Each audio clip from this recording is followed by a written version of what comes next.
Hello again, welcome to my YouTube channel. I'm going to summarize and explain the poem Once Upon a Time by Gabriel Okara today. Gabriel Okara is one of the first modern African poets. He was born in Nigeria. He used folklore, religion, myth, and social issues to explore tradition and transition. His work first appeared in the magazine Black Orpheus from 1957. The poem Once Upon a Time is included in his book The Fisherman's Invocation, published in 1978. Short summary of the poem. Once Upon a Time is a poem by Gabriel Okara written in free verse. The poet shows his dislike to cultural change in the poem and wishes to return to the old days when everything was pure and original. He seems to dislike the change in behavior in the people of his country. He wants to be as innocent as he used to be. The poem starts in a storytelling way. The father reminds his son in the first three lines of the poem of the old days when the people were true and pure. He goes on and compares the people of the past with the present. It is quite evident from this comparison that the poet supports the old ways of life. He likes people to be true, simple, and honest in their dealings and emotions. Nigeria got its independence from Britain on October 1, 1960. This poem might reveal the poet's wish. Maybe the poet wishes his people to unlearn the things they had learned during the Western occupation. The mood of the poem. The mood of the poem is a nostalgic one. The poet has mixed emotions about the past. He seems to be proud of the people and their dealings with others in the past. At the same time, he feels sad to remember that purity and originality is no more in practice. The tone of the poem. The tone of the poem is ironic. The title of the poem could be from a fairy tale, and the speaker's wishes are fantasies. The speaker knows that he can never regain that purity. He will not be able to go back to the old time and relive life as a transformed person. The themes in the poem. 1. Society has become more materialistic and selfish. 2. Abstract culture changes with the change in concrete culture. The poem revolves around the wish of the poet to return to the old days when everything was pure and honest. People's smiles, laughters, welcomes, and farewells all came from the heart, and there was no impurity in any deeds they performed or emotions they displayed.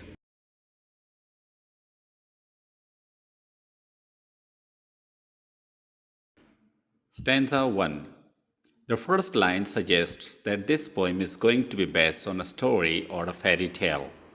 The speaker is addressing his son, which suggests that a father is beginning to explain to his son how things used to be in the past. In the first three lines of stanza 1, he tells him that people in the past were pure and original. They used to laugh with their hearts and eyes. One could see one's host's smile on his face. In the fourth line of the first stanza, the poet starts comparing the past and the present and tells his son that people now laugh with their teeth. They show their teeth while laughing, but their eyes have no warmth in them. Their eyes are fixed on his status. The first stanza makes it clear to the reader that the poet prefers the attitude of the people from the past. He seems to dislike this change in the attitude of people.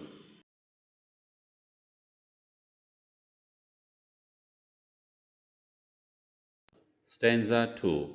In the second stanza, the father tells his son that in the past people used to shake hands because they were pleased to see the guests. The art of shaking hands has also changed now. In the past, a greeting was genuine. A person was welcomed for who he was, but nowadays people shake hands with an eye on the person's status and financial position in the society. People are no longer genuinely warm towards others. They shake with one hand and the other hand searches the pocket.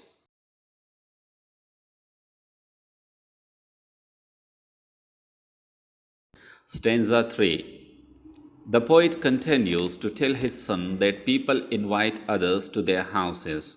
They make out as if they are important to them, but if they don't measure up socially or their status isn't quite right, they are not invited again.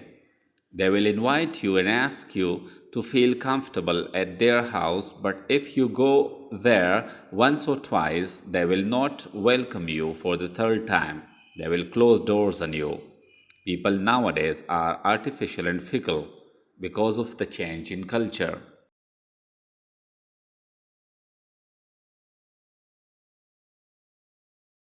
Stanza 4. The first three stanzas outline the speaker's perception of changing culture and attitudes and values in his country. The fourth stanza describes how the speaker himself had to change and learn in order to comply. In the fourth stanza, the poet addresses his son and tells him that he also has learnt a lot of things to fit in the society he lives in. He tells him that he has learned to have different appearances for different places and situations. He has fixed his smiles and face expressions for places like home, office, street, and guests.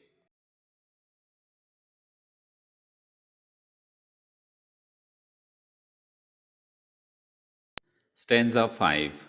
The poet tells his son in the fifth stanza that he also has become adept at the heartless handshake and toothy smile. He knows how to deceive people with his farewells, welcomes, and false politeness. He knows how to say to people that he is happy to see them when he actually is not happy. He also knows the art of telling people that he enjoyed talking to them when he was bored by their talks. It is in this stanza that he admits that he has also become part of this culture.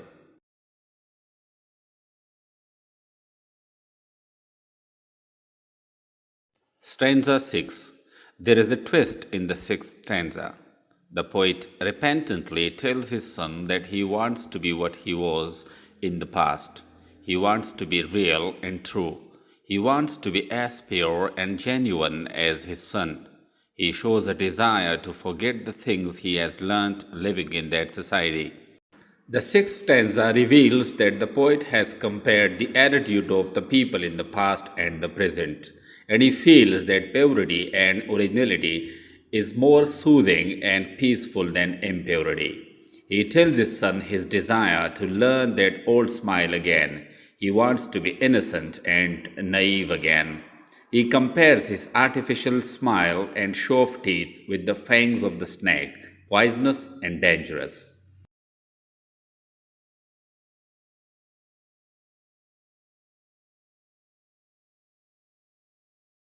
Stanza 7. In the seventh and last stanza, the poet asks his son to take him to his old days. He asks his son to teach him how to laugh and smile. He wants to learn how he used to smile and laugh in the past.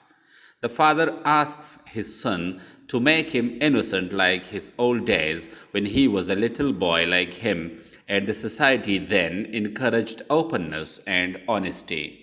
Now let's consider some figures of speech used in the poem Once Upon a Time.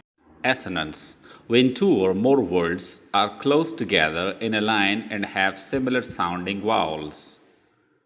Upon a time sun, like a fixed portrait smile, was like you I want. Alliteration. When two or more words close together in a line begin with the same consonant sounds. Hands without hurts.